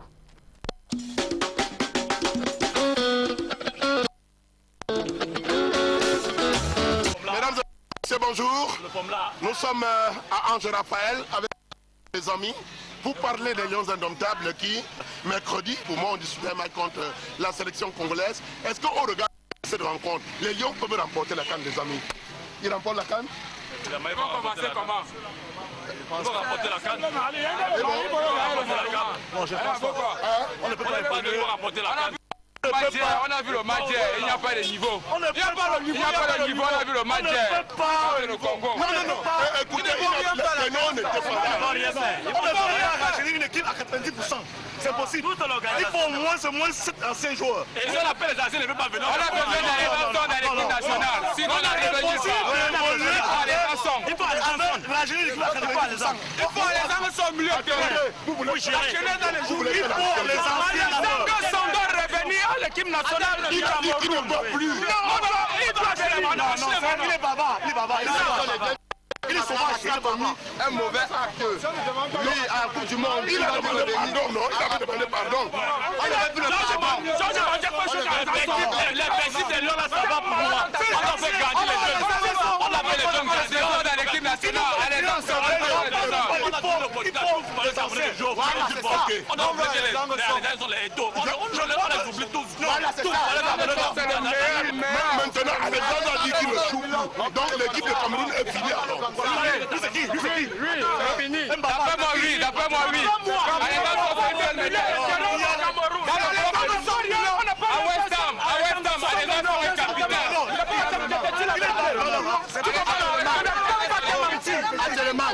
L'équipe nationale, ça va les arrêter les plus de la technique. C'est un joueur. Il a sans choix. Ça, c'est le football n'a pas besoin de finalistes. Non, il est barbare. Tout le monde est joué. Oui. Il est barbare. Pour les joueurs camerounais. Pour tous les joueurs camerounais, tout Camerounais a goûté. Tant que tu es footballeur, tu l'as goûté. On a oublié ce que tu as parti. On fait confiance au nouveau. On n'a pas testé les joueurs là-bas. On n'a pas testé les joueurs. On n'a pas testé les joueurs. On ne peut pas rajeunir l'équipe. Il faut moins 5 ou 7 anciens joueurs. Parce qu'ils n'ont pas l'espérance. Donc, si je comprends bien, si Alexandre Som est là, le Cameroun gagne tout le monde à la canne. Directement, il y a 95% de chance qu'on remporte la Coupe d'Afrique. On n'a pas de millions de terrain. C'est pas bien le jeu pour le premier match. Ça veut dire non. Un gars qui est monté encore à la Coupe du Monde, vous voulez qu'il revienne. On a pardonné. On ferait ça monter un joueur devant tout le monde. On a pardonné. Il va jouer à l'équipe. Il va rentrer dans son pays jouer. Même Zidane a têté un joueur. On l'a laissé rejouer. Maintenant, Joseph, on a dit qu'il ne veut pas voir Alexandre. Il a raison. Alexandre va venir avec une nationale. Il a raison. Il n'a pas raison. Le code dit qu'il veut Alexandre. La normalisation dit qu'il ne veut pas.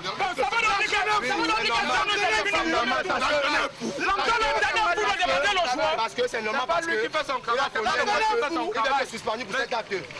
On l'a suspendu depuis. On l'a pris pour l'appeler. Ça veut donc dire qu'il a demandé pardon et l'entraîneur fait son travail. Il appelle Alexandre Som, c'est parce que Alexandre Som est meilleur. La canne de cette fois, ça ne peut pas donner. Comment il ne peut pas jouer le ballon de Alexandre Som là. Est-ce qu'il y a une autre équipe? Attendez, est-ce qu'il y a une autre équipe que vous respectez à cette canne? Ah non, parce qu'il y a une question, il ne peut pas maintenant. C'est l'Algérie. La Côte d'Ivoire. La Côte d'Ivoire, rien à faire. Pour gagner la Côte d'Ivoire. Est-ce que le Cameroun peut gagner la Côte d'Ivoire? Le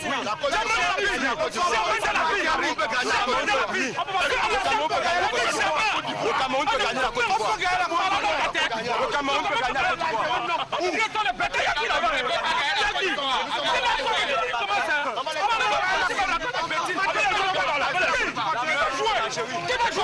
Qui va jouer? Ça veut dire que si Alexandre vient dans l'équipe de Lyon, le Cameroun va gagner. Non, moi, dans l'équipe de Lyon, le Cameroun n'a pas gagné. Le Cameroun. Il faut seulement Alexandre soit là pour moi. Je suis avec toi. La meilleure équipe, Alexandre, il faut sa place là.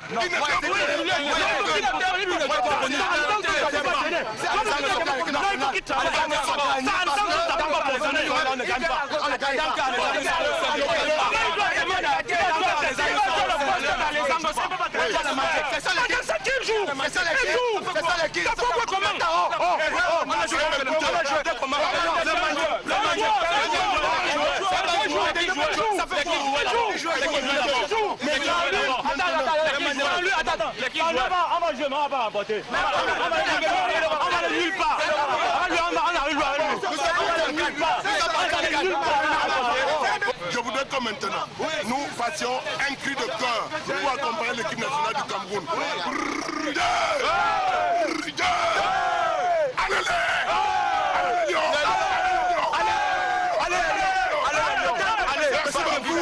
C'était Mofongo, Empereur Léonard, Joshua Noir, parce que nous pleurons. Je vais passer un message. Je vais passer. Moi, je suis patriote, je suis un Camerounais.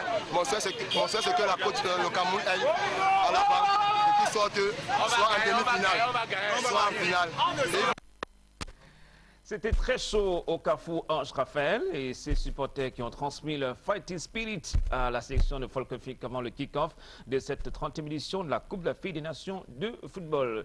Quelles sont les bonnes raisons de s'intéresser à cette Coupe d'Afrique des Nations de football? Tout le monde annonce un grandissime favori, la sélection des Fennecs d'Algérie. Alors, Alémi, pour vous, quelles sont les bonnes raisons de s'intéresser à cette CAN? Oui, je pense que très sincèrement, cette CAN aura un niveau très élevé. Quand je regarde l'Algérie, c'est vraiment le grandissime favori. Maintenant, derrière l'Algérie, il y a des nations comme le Cameroun, il ne faut pas se casser. Au vu de ce qu'on a regardé sur les éliminatoires, le Cameroun est aussi un peu derrière l'Algérie, la Côte d'Ivoire aussi. N'oublions pas qu'elle reste toujours une valeur sûre en Afrique. Voilà, je pense que ces trois nations sortent un peu du lot par rapport à beaucoup. Mais voilà, il y a aussi la Guinée, qu'il ne faut pas négliger, qui ont fait un très bon parcours, qui ont joué pratiquement tous leurs matchs à l'extérieur et qui ont gagné presque tous leurs matchs également. Donc, je parle bien sûr de la Guinée équatoriale. Le Sili national. Voilà. Ils ont joué presque tous les matchs, je crois, au Maroc. Oui. Mais ils ont fait une très bonne figure. Donc, et ils sont en stage toujours au Maroc. Voilà. Et il y a le Mali aussi, le Mali de Sédou Keita qui ne lâche pas le morceau. Qui, voilà, je veux dire, derrière l'Algérie, il y a le Cameroun, la Côte d'Ivoire. Après, on va voir la Guinée et le Mali, qui sont aussi des gars qu'on ne fera pas sans eux. Et sincèrement, si c'est mon vœu personnel, je pense qu'il faudrait que l'équipe nationale du Cameroun essaye de montrer ce qu'ils peuvent faire. Je ne vais pas être trop exigeant avec l'équipe nationale en ce moment. Parce que c'est vrai, ils nous ont un peu déjà donné un aperçu de ce qu'ils peuvent. Et comme je sais, nous Camerounais, on est friands de victoire. On va voir tout de suite que le Cameroun va remporter. Mais pour moi, si le Cameroun ne remporte pas et qu'on fait une bonne CAN pour le futur, ce sera un grand pas. Parce qu'il faudrait qu'on apprenne à construire. On part maintenant d'une cassure, on a fini une génération, on a une nouvelle qui arrive, il faudrait qu'on les donne le temps, à mon avis. Mais on est aussi bien parti. Pour bien gérer la période transitoire. Exactement. Alors, certaines sélections dans cette compétition, Vassilios, veulent se racheter après un mondial de Brésil 2014 complètement raté, pour ne pas dire fiasco pour certaines sélections. Oui, ben, déjà tout le monde vient avec l'envie de pouvoir se rapprocher un peu du palmarès égyptien, qui n'est-ce pas déjà laissé sur le carreau, avec une grande différence, le Ghana et le Cameroun, parce que vous savez, l'Égypte aujourd'hui, avec 7 trophées, c'est quand même énorme.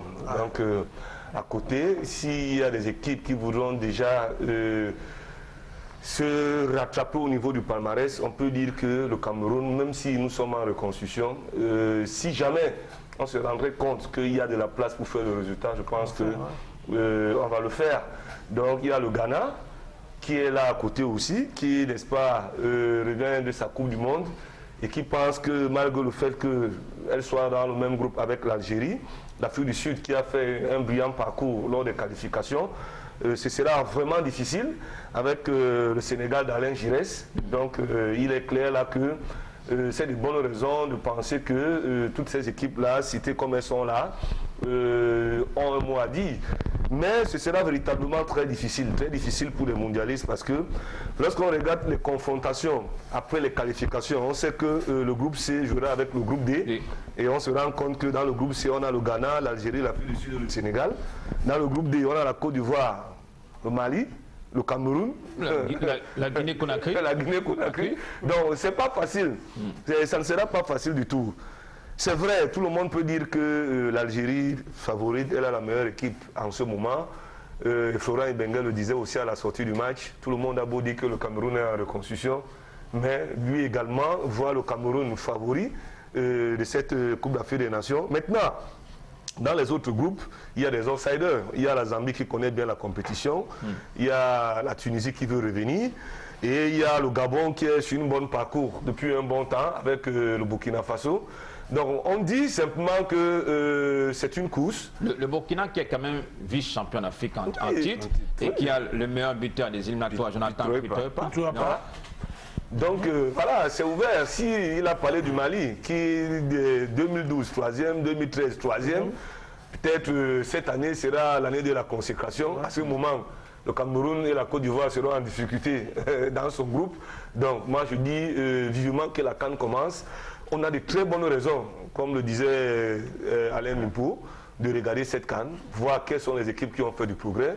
Est-ce que les géants continuent à être des géants à ce niveau-là? Donc on dit c'est une CAN ouverte. C'est vrai, il y a des groupes difficiles, mais c'est une CAN véritablement ouverte. Au point où même Hervé Renard avec la Côte d'Ivoire aujourd'hui, ce n'est pas la grande sérénité. Ouais. Donc d'un côté, il y a les équipes de nom à grand palmarès et il y a les jeunes équipes qui ont un collectif et qui sont dans une progression, qui viendront vraiment titiller. Et ceux qui ne se seront pas bien préparés n'auront que les yeux pour pleurer. Clément Zeko, il y a un autre registre des sélections qui ont fait mauvaise impression lors des précédentes éditions de cette Coupe d'Afrique des Nations de football. 2012, Gabon, Guinée équatoriale, et 2013 en Afrique du Sud. Oui, et ces nations-là ont l'envie de se racheter aux yeux de tout le monde. Et il faut simplement remarquer que globalement, pour cette CAN, il y aura beaucoup plus de jeunes, parce que toutes les équipes, ou presque, sont dans la mue. Ils sont en train de passer le témoin d'une génération à une autre, et puis on injecte auprès de certains tauliers du 109 qui, vraiment, on le dit, sont des jeunes loups aux dents très longues. Donc c'est une Coupe d'Afrique qui, pour moi, sur le plan du jeu, aura de l'intensité et de la vitesse, il y aura de l'enthousiasme. Beaucoup de buts. Oui, on va voir des gestes véritablement fous, parce que les gens vont se lancer sans trop de calcul. Maintenant, pour ceux qui, ces derniers temps, n'ont pas été à la place qu'il leur reviendrait de fait par rapport à leur palmarès, doivent véritablement revenir sur la sellette. N'oublions pas que le Cameroun, pendant les 2 dernières éditions, n'y a pas été, et revient de derrière pour reprendre sa place. Ça sera difficile pour tout le monde. Et avant la compétition, sur le papier, on peut désigner un certain nombre de favoris qui vont compétir. Mais quand la compétition elle-même va commencer, la réalité sera tout autre, parce que la manière avec laquelle on aura préparé là maintenant c'est un tournoi où ils seront tous ensemble au même endroit, vont gérer un certain nombre de contingences, et c'est dans la gestion de ces contingences-là qu'on verra les équipes les plus régulières et les plus solides. Et c'est à mon sens, c'est sur cette base-là qu'il faut fonder des espoirs. Et quand on regarde la progression, par exemple, de l'équipe nationale du Cameroun, comment elle gère ces derniers temps, ces situations d'ensemble et son état d'esprit, je pense que sous cette allure-là, la Coupe d'Afrique laisse à voir et à revoir. René Sylvie Cafouiche, la fougue de la jeunesse, l'enthousiasme de tous ces jeunes dans les différentes sélections, il y a des cadors qui occupent une place importante dans le Gotha du football africain. Est-ce qu'on peut s'attendre à voir que la hiérarchie du football continental soit bousculée le 8 février 2015? Moi, je commencerai par dire qu'aucune équipe n'est à négliger. Pour éviter des surprises, des mauvaises surprises, on doit tenir compte du fait que les outsiders et les meilleures équipes ils viennent tous compétir. Personne ne vient se balader en Coupe d'Afrique. Et en ce qui concerne la jeunesse, je suis de ceux qui, quand le plus jeune a le même rendement qu'un plus âgé, je préfère parfois le plus âgé parce qu'il a beaucoup plus d'expérience. Seulement quand ils ont les mêmes rendements. La jeunesse, j'ai vu nos jeunes lions, franchement, sincèrement, on a la chance d'avoir des jeunes talents au sein de notre équipe. Maintenant, il faudrait qu'on puisse les utiliser au mieux, tirer ce qu'on peut prendre de mieux au sein de ces jeunes lions, les encadrer de façon à ce qu'ils puissent nous ramener un bon résultat. Ça fait longtemps qu'on n'a plus crié. Les Camerounais ont cette faim de victoire, cette faim de trophée, cette envie de gagner, ce nom de lion qu'on entendait, les lions, ça faisait déjà trembler même les autres pays, les adversaires.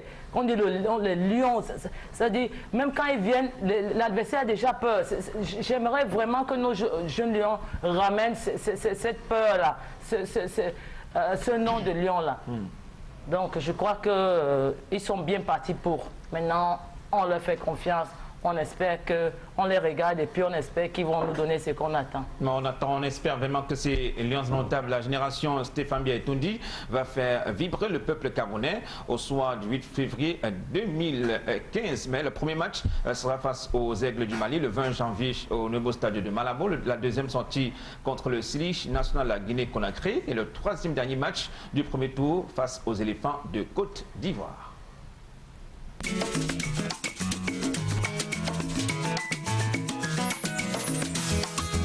Tiens, papi, bois un verre d'eau Tanguy. C'est de l'eau minérale naturelle. Ah oui? Tu sais c'est toi? Bien sûr, maman. L'eau minérale Tanguy est extraite à 152 mètres au cœur de la terre du Cameroun. Wow. Les gouttes de pluie s'infiltrent dans le sol et voyagent ensuite pendant 65 ans en s'enrichissant de plein de petits éléments appelés sels minéraux comme le calcium, le sodium, le potassium, le magnésium et beaucoup d'autres choses excellentes pour votre santé et surtout celle de ma petite sœur. C'est pour cela que l'eau source Tanguy est la meilleure des eaux minérales.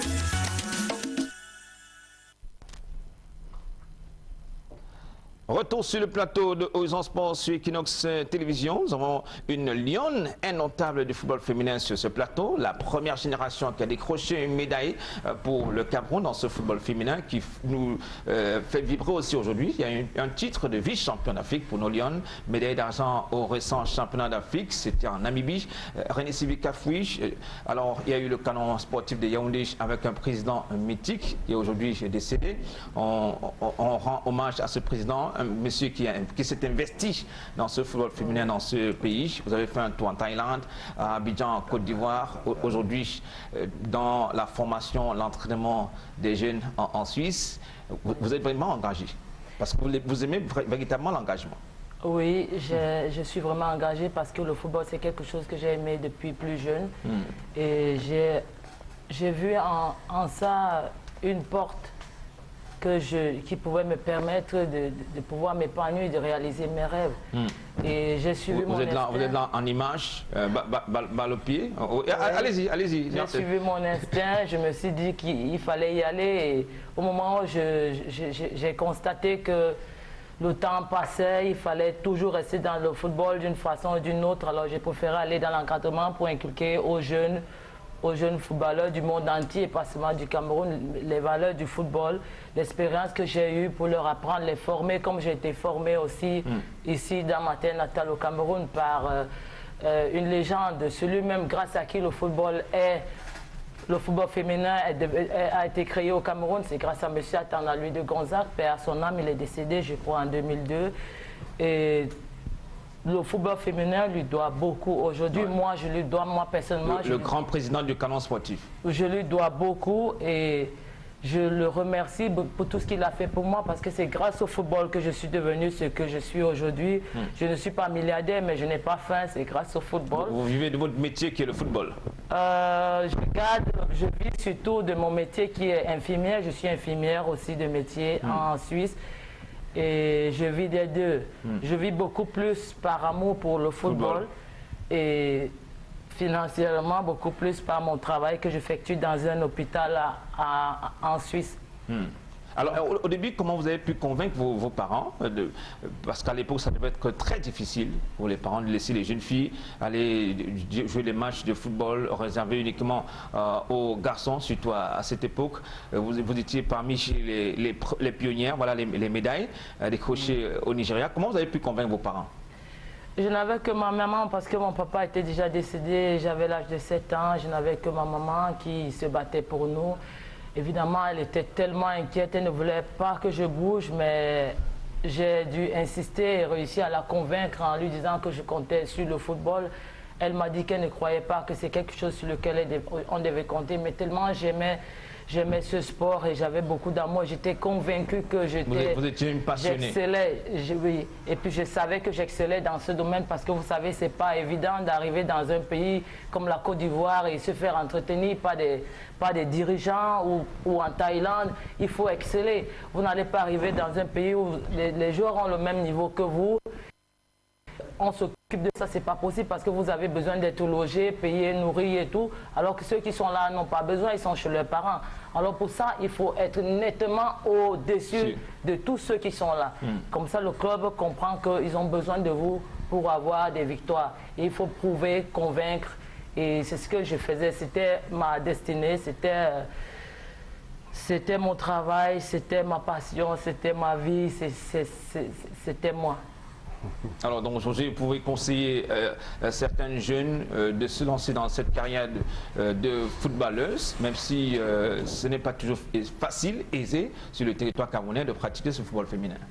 Non, ce n'est facile nulle part parce qu'on connaît ce que je suis devenue, mais tout ce que j'ai traversé, on connaît seulement les bons moments, mais il y a eu beaucoup de barrières, il y a eu beaucoup d'obstacles. Il faut seulement persévérer. Quand on aime quelque chose, il faut persévérer, il faut se battre pour ce qu'on veut, pour ce qu'on aime. Il ne faut pas se décourager, aller faire du n'importe quoi pour pouvoir réussir. Non, il faut prier son Dieu, poursuivre son destin, se battre et puis chaque fois il y a un fruit au bout. Enfin, on arrive à voir le bout du tunnel quand on se bat bien. Et la récompense est là. Vous êtes l'une des vitrines de ce football féminin. Aujourd'hui, en Suisse, vous encadrez la jeunesse en Suisse. Allez également en quelques minutes, parce que nous sommes à quelques minutes de la fin de cette émission. Alain va nous parler également de son activité. Alain, pour l'instant, sur le marché, ça bouscule. C'est un mercato. Il y a des dossiers. Il y a des dossiers en instant sur les tables. Oui, évidemment. Il y a des dossiers sur les tables. Il y a des dossiers qui sont presque conclus déjà. Des footballeurs camerounais, les étrangers? Oui, camerounais, les étrangers aussi, parce que je travaille pas seulement avec les Camerounais, les Ivoiriens, les Nigérians, des Français même. Et voilà, il y a des footballeurs en ce moment qui vont partir d'ici 10 à 15 jours, des Camerounais. Bon, certains que le coach connaît bien. Bon, je pourrais donner quelques noms, ça ne me dérange pas. Non, il faut donner quelques noms. Est-ce qu'il y a des joueurs du championnat local? Est-ce que nous allons perdre quelques talents du championnat? Le championnat de première division, pour l'instant, non, parce que, excusez-moi, si les présidents des clubs me regardent, ils savent bien que c'est toujours difficile de traiter avec eux. Et je parle sous le contrôle du coach, c'est toujours difficile de traiter avec eux. Et par moments, je suis obligé de me rabattre dans les divisions inférieures, viser le bon joueur moi-même, parce que le bon joueur n'est pas seulement en Ligue 1, en Ligue 2, on a des bons gars, même en comment je vais dire, en championnat, en Détroit, en Ligue départementale, il y a des gars. Moi, j'ai un jeune que j'ai conclu déjà, il s'appelle Dicky Jerry. Il y a aussi William, je crois qu'ils sont en train de me regarder. D'ici 2 semaines, ils sont en train de partir. Et voilà. En dehors d'eux, il y a d'autres que nous sommes encore en train de négocier. Bon, si d'ici peu, ça se conclut. Alors, vous promettez qu'ils ne seront pas dans une aventure foireuse sur le vieux continent ou ailleurs dans le monde entier? Non, c'est le contrôle de Vassilis, ce mec qui me connaît très bien. Et c'est quelqu'un qu'on a déjà travaillé ensemble. Vous savez, dans le management, il y a beaucoup de charlatanisme, mais vraiment, je suis assez connu dans le métier pour faire ce que je dis et pour dire ce que je fais. Donc, vous savez, aujourd'hui, si les parents ou les joueurs se laissent berner par des managers, c'est parce qu'ils veulent. Aujourd'hui, un manager, quand il dit qu'il est manager, c'est facile de chercher à connaître qui il est. Il y a Internet, il y a Google. Il n'y a qu'à taper Alain Mipo, vous connaîtrez qui est celui avec qui vous traitez. C'est aussi facile que ça. Il n'y a qu'à vous rapprocher de certains journalistes, certains entraîneurs, ils vous diront bien qui je suis. Des entraîneurs chevronnés et connus à l'instar de Vassileuse, avec qui j'ai eu l'honneur de travailler, qui peut aussi confirmer vraiment. On espère, monsieur, que ça va marcher et ouvrir davantage des portes à ces jeunes footballeurs, futurs footballeurs professionnels. Madame, messieurs, c'est moi qui vous dis merci. Merci d'être venu sur le plateau d'Horizon Sport ce vendredi. René Sylvie Cafoui, bonne continuation dans vos activités en Suisse. Et il faut également accompagner cette nouvelle génération des Lions Indomptables qui prépare la Coupe du Monde Canada 2015. Elles sont là. Je suis de tout cœur avec ces filles. Je suis contente du travail qu'elles font, c'est-à-dire qu'elles continuent ce que nos grandes sœurs et nous avons commencé. Et je leur souhaite tout bon. Et à vous, je vous remercie, Evenka, je remercie Equinox pour la marque d'attention que vous portez à mon égard. Et je souhaite une très bonne année à tout le peuple camerounais. Je demande au peuple camerounais d'être derrière nos lions, lionnes et lions, et tout bon. Voilà, c'est une année de compétition pour les lions de 17 ans et même nos chers lions de basketball de la balle orange, parce qu'on a des compétitions majeures et une compétition chez les dames à organiser au mois de septembre prochain au Palais des Sports de Yaoundé-Ouarda. Alain Mimpo, merci beaucoup et heureuse année 2015. C'est moi qui vous remercie de m'avoir invité, de m'avoir fait l'honneur. Je vais dire, c'est un privilège pour moi d'être parmi vous. Je remercie le coach Vassili Chevin et Clément Zeko et toute l'équipe technique. Merci à vous et bonne heureuse année. Ouais, merci beaucoup, messieurs, nos experts, Vassili Chevin et Clément Zeko. Excellente soirée, messieurs. Et une fois de plus, heureuse année 2015. Toutes nos condoléances à la famille de Noé Debet Massoussi et nous allons prier que son âme repose en paix. Excellente soirée, madame, messieurs. Rendez-vous vendredi prochain pour un autre numéro. Salut, bonsoir.